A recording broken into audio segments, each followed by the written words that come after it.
하나님 말씀은 구약성경 민수기 28장 26절에서 31절까지입니다. 우리 같이 한 목소리로 함께 읽겠습니다. 77절 처음 익은 열매를 드리는 날에 너희가 여호와께 새 소재를 드릴 때에도 성회로 모일 것이요 아무 일도 하지 말 것이며 수송아지 2마리와 순양 1마리와 1년 된 순양 7마리로 여호와께 향기로운 번제를 드릴 것이며 그 소재로는 고운 가루에 기름을 섞어서 쓰되 수송아지 1마리마다 10분의 3이요 순양 1마리에는 10분의 2요 어린 양 7마리에는 어린 양 1마리마다 10분의 1을 드릴 것이며 또 너희를 속죄하기 위하여 수렴소 1마리를 드리되 너희는 다 흠없는 것으로 상번제와 그 소제와 전제 외에 그것들을 드릴 것이니라. 아멘. 77절에 대해서 말씀을 하고 있는데 설교의 제목은 갱신된 77절의 의미입니다.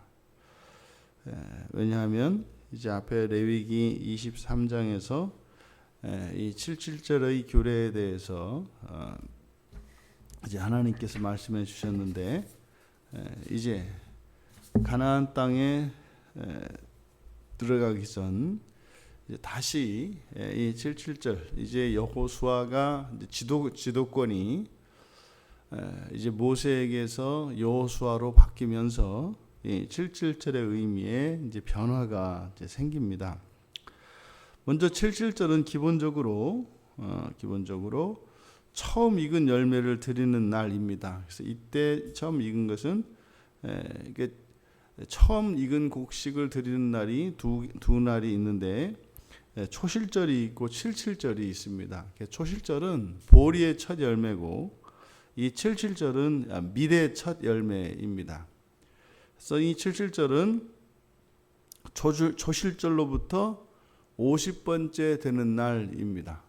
그래서 보리의 첫 열매를 드리는 초실절 그리고 그때로부터 이제 50일째 되는 날 그게 이제 77절입니다. 그래서 일주일씩 7일씩 7번 지나고 그 다음 날이기 때문에 그래서 50일이 되는 겁니다. 그래서 이것을 오순절이라고도 하죠. 초실절이 50번째이기 때문에 그래서 오순절이라고도 하고 이 77절은 예수님의 부활을 상징합니다. 그래서 고린도전서 15장 20절에 이제 부활의 첫 열매로 예수 그리스도가 소개가 됩니다. 그렇다면 이 77절은 신자에게는 이제 부활을 상징하는 거죠. 그러니까 이것은 단순히 그리스도의 부활만을 상징하는 것이 아니라 그것은 신자의 부활도 부활도 의미한다. 그러니까 초실절에서 부활절까지, 그러니까 예수님이 죽으시고 이제 다시 살아나시는 이것은 또 그리고 이제 예수님이 승천하시고 이제 성령이 임하시고 그때 이제 제자들은 새로운 인생이 시작이 되죠. 그러면 신자들에게 있어서 이 77절은 부활절을 의미하고 또 우리가 예수 그리스도를 믿고 거듭났을 때 그것을 이제 우리가 굳이 본다면 뭐 초실절로 볼 수 있을 것 같습니다. 그래서 예수를 믿고 거듭나고 그리고 마침내 완성이 되어서 부활하게 되는 이때까지의 기간 이것이 사실은 이제 신자들의 성화의 기간인 것입니다. 이 날은 처음 익은 열매로 이제 새 소재를 드린다 이렇게 되어 있습니다. 새 소재를 드린다. 그래서 레위기 23장 17절에 보면 새 소재를 드리되 첫 수확으로 그 밀로 떡을 2개를 만듭니다. 떡을 10분의 2에바, 그래서 10분의 1에바씩 떡 하나 만들어 10분의 1에바로 하나씩 그래서 2개의 떡을 만들어서 요제로 이렇게 흔들어서 요제로 하나님께 드립니다. 그래서 이 새 소재, 그러니까 새 소재는 새로운 열매, 새로운 시대, 새로운 세상을 전망합니다. 그러니까 이제 거듭난 성도의 헌신과 예배, 마침내는 주님께서 이 땅에서 오셔서 이 땅에 오셔서 이루시는 그 하나님 나라, 종말의 하나님 나라를 바라보게 합니다. 그래서 이 세상에서는 거듭난 성도의 헌신과 예배, 그리고 그것이 완전히 열매를 맺고 완성이 되는 하나님 나라, 이것을 전망하는 것이 새 소재. 그러니까 예수 그리스도를 믿는 신자들의 삶은 새로운 삶입니다. 예수를 믿기 이전에 살았던 삶과 예수를 믿고 난 뒤의 삶은 전혀 다른 목표를 향해서 갑니다. 그럼 마침내 이날은 또 이제 성회로 모이는 날인데, 성회라고 하는 것은 공동체 전체가 한 자리에 함께 모입니다. 그럼 이 성회가 의미하는 바, 이 성회의 특징은 모든 일이 금지되는 겁니다. 일하지 않는 것입니다. 그 모임 자체. 그러니까 이 이스라엘 공동체는 이제 절기들이 있는데 그 절기들을 위해서 사실은 살아가는 거죠. 이 절기가 또 그 절기는 그 다른 날들을 위해 필요한 하나님의 은혜가 부어지는 것입니다. 그래서 무교절의 첫째 날, 일곱째 날과 마찬가지로 이 77절에도 성회로 모입니다. 그것은 그 자체가 의미가 되는 것이죠. 그러면 신자들의 마지막, 그것은 바로 성회입니다. 신자들의 인생의 그 끝을 이 성회로 우리가 성회가 신자들의 마침내 그 인생의 최종적인 상태를 나타내는데 이것이 부활 이후의 삶이죠. 예수 그리스도를 믿는 이들은 그 믿음 안에서 이제 거룩한 이 성회로 모이게 될 것입니다. 그리고 여기는 그래서 그 이전과 이후가 새 소재로 드리는 새날, 새로운 시대와 그 이전이 구분이 됩니다. 그래서 항상 이전과 이후로 구분이 되는, 단절되는 그 시점에는 속죄제가 있습니다. 그래서 숫염소 한 마리로 이때도 속죄제를 드립니다. 그런데 레위기 23장 19절에 보면 속죄제뿐만 아니라 어린 양 2마리로 화목제도 드리게 되어 있습니다. 그런데 여기에는 생략되고 있습니다. 실제로 레위기 23장에 소개된 77절과 여기에 소개되고 있는 77절 사이에는 몇 가지 변화가 일어난 것을 우리가 알 수 있습니다. 수송아지 2마리, 번제물로 드리는 수송아지 2마리, 순양 1마리, 1년 된 순양 7마리. 그런데 이게 이제 레위기 23장 18절의 내용과 다릅니다. 레위기 23장 18절에는 수송아지가 아니라 수소로 1마리를 드립니다. 다 큰 수소를 1마리로 드리는데 여기서는 수송아지 2마리로 드리고, 그리고 순양이 1마리인데 레위기에서는 순양이 2마리입니다. 그리고 1년 된 순양 7마리는 같습니다. 그러니까 여기 이제 번제물이 그 수와 종류가 약간 이제 바뀌고, 또 소제를 드릴 때도 마찬가지로 위에서 앞서서 말씀드렸던 것처럼 여기에서는 번제와 함께 드리는 소제만 소개되고 있는데 레위기 23장에서는 이 소제물 새 곡식을 가지고 2개의 떡을 만들어서 요제로 드리는 내용이 빠져 있습니다. 그리고 물론 지금 이 77절에서 드리는 이 제사는 상번제 외에 드리는 것입니다. 그래서 아침과 저녁으로 드리는 그 상번제, 그것은 매일 365일 모든 절기에도 똑같이 지켜지는 것이고, 절기에 드려지는 이것들은 부가적으로 드려지는 것임을 이제 기억해야 합니다. 그럼 왜 이런 변화가 일어날까?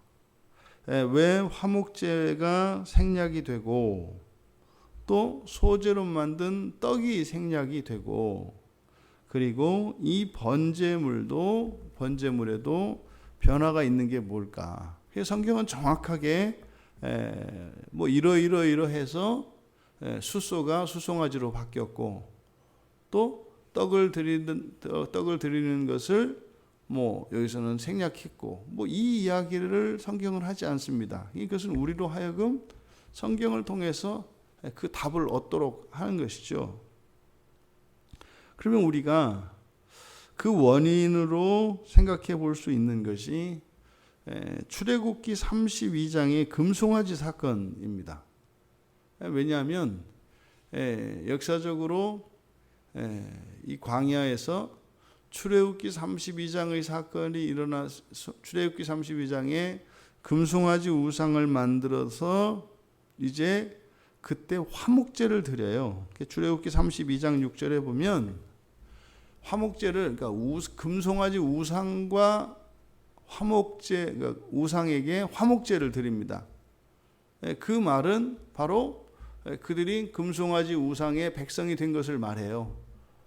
금송아지 우상을 그들의 하나님으로 섬긴 것이 된단 말이죠. 근데 그것을 가루로 만들어서 빻아가지고 그것을 다 먹게 했는데, 그들의 마음속에 우상은 부서져도 그들의 마음에, 또 그들이 그 우상 앞에서 화목제를 드렸던 그 정신, 그것은 금세 사라지는 게 아닙니다. 형식은 제거할 수 있죠. 근데 어떤 형식은 우리 내면의 정신의 표현이고, 그래서 형식이 사라진다고 해서 그 형식과 함께 우리의 정신과 가치가 동시에 사라지는 것은 아닙니다. 시간이 걸린다 이 말입니다. 그러니까 바로 그 출애굽기 32장에서 드렸던 우상 앞에서 드렸던 화목제와 연계된 것으로 보입니다. 왜냐하면 이제 뒤에 신명기 27장에 가서 이제 모세가 가나안 땅에 들어갈 이스라엘 자손들에게 요단강을 건너가서 그들이 해야 될 일, 그래서 예발산에 제단을 쌓고 번제를 드린 후에 거기서 화목제를 드리라고 이야기를 합니다. 그러니까 출애굽기 32장의 금송아지 우상 사건으로 인해서 이들은 하나님과 아직 화목할 수 없는 겁니다. 그러니까 이 화목제를 드릴 수가 없는 거죠. 왜요? 두 마음을 가지고 있기 때문이죠. 그래서 바로 부활을 상징하는 이 77절이 갱신이 된 것으로 보입니다. 그래서 이 77절은 바로 부활을 상징하기 때문에 이 세상에서 모든 죄의 문제가 완전히 해결되고 하나님 나라에 들어가는 것이기 때문에 그것은 반드시 해결되어야 한다는 것을, 우상에 대한, 그리고 오직 하나님 한 분만을 섬기겠다고 하는 우리의 정신과 우리의 이런 형식이 해결이 되기 전에는 안 된다는 사실을 가르쳐 줍니다. 그러니까 우리가 예수 그리스도를 믿고 여전히 우리가 이 세상을 살아가는데 이런저런 인간적인 약점이 있습니다. 죄와 허물이 있어서 우리에게는 분명히 회개가 필요하고, 또 우리들이 가지고 있는 이런 내적 모순과 이런 생각과 우리의 활동 사이에는 분명히 그 차이가 있게 마련입니다. 그래서 존재론적인 문제점들은 분명히 가지고 있습니다. 그러함에도 우리의 정신만은 오직 하나님 한 분만을 바라보지 않으면 진정한 화목은 이루어질 수가 없습니다. 그러니까 하나님 편에서는 화목제를 드리면 하나님 편에서는 화목하십니다. 화목한다는 것은 단순히 그냥 뭐 사이 좋다 이런 의미가 아니라 하나님은 우리만 바라보시고 우리는 하나님만 바라본다는 것입니다. 화목제의 의미입니다. 언약이 이렇게 상호적인 것과 같이 이 화목제도 마찬가지인 것입니다. 그러면 하나님은 단 마음으로 우리를 사랑하시는데 우리에게 두 마음이 있다면 그 화목이 이루어질 수 없다는 거죠. 그럼 어떻게 됩니까? 범죄하게 되는 것입니다.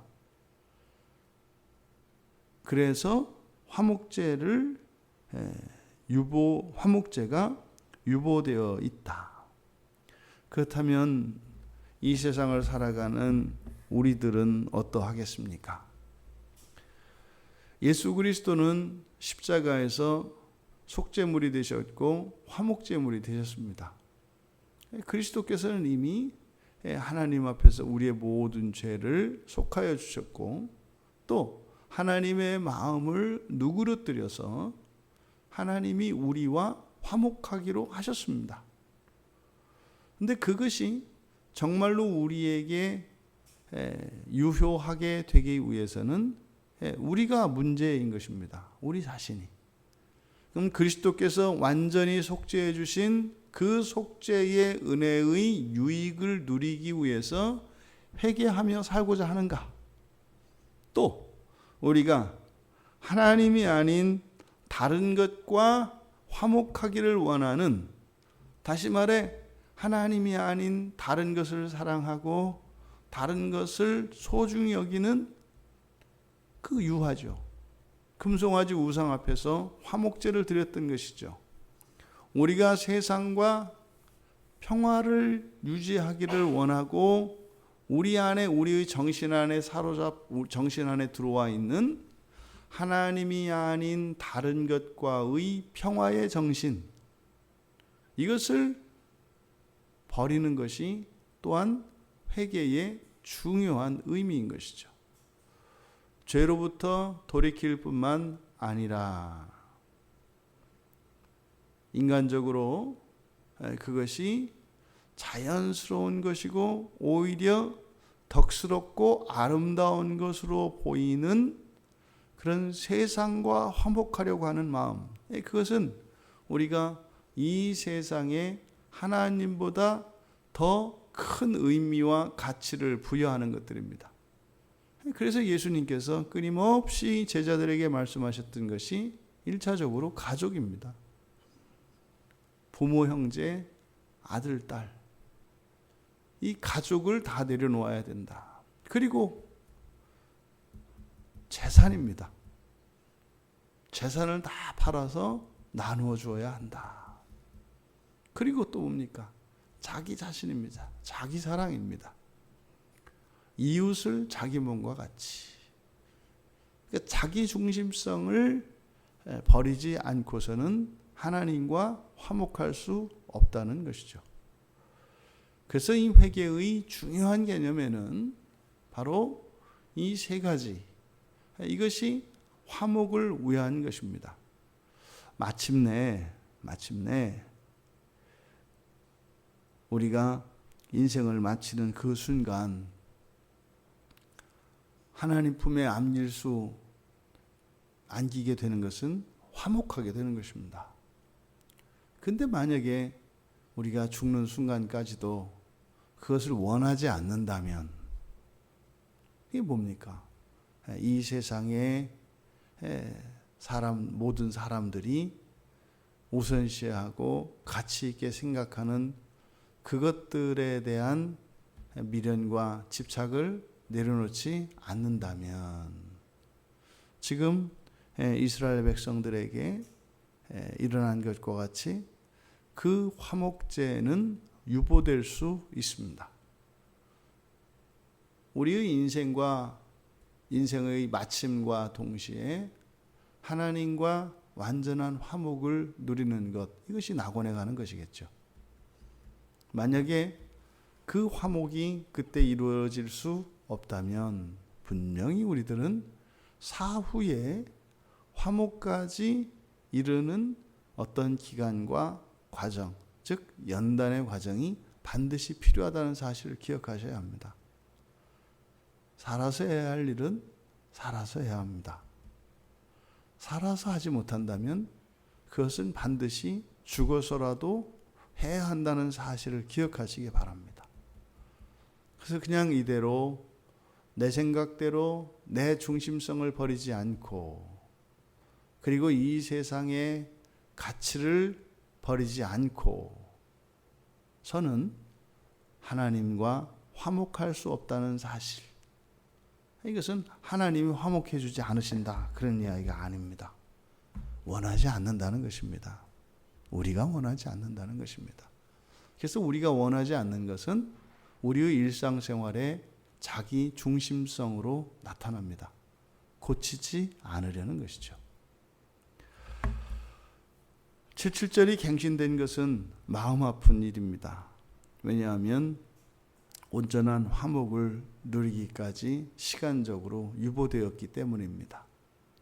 오늘 하루의 우리의 삶은 어쩌면 아직도 유보되고 있는 하나님과의 그 완전한 화목을 누릴 수 있도록 우리에게 허락하신 기회의 날입니다.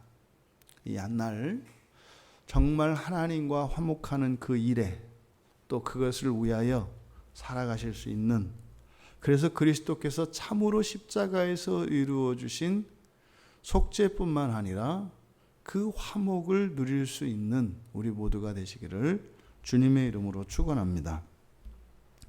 존귀하신 하나님, 이미 예수님께서는 저희들을 위하여 속죄해 주셨고 또한 하나님과도 화목할 수 있도록 은혜를 내려 주셨습니다. 그러함에도 여전히 우리의 내면의 죄를 사랑하고 또 눈에 보이는 이 세상의 것들, 이 세상의 관계들을 하나님보다 더 사랑하며 이 세상과 화목하려고 하는 이 정신이 사라지기 전까지는 주님께서 참으로 우리에게 주신 진정한 그 평화를 누릴 수 없음을 깨닫게 됩니다.